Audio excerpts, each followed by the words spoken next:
Kad uz pasaules viens maids un laime valdīs, un šo ierasto negāciju kārtību gāzīs, to jau laiks vien rādīs.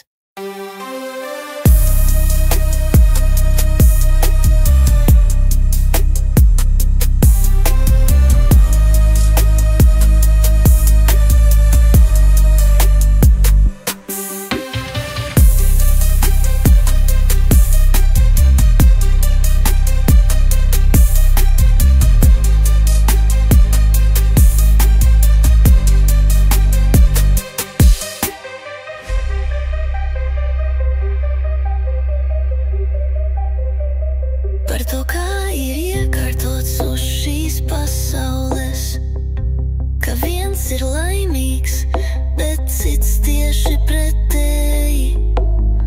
Par to, ka viens smējās, bet tajā pašā laikā cits raud, un ar to arī man jautājums rodās, uz kurieni šī pasaule dodas. Vai reiz pienāks tā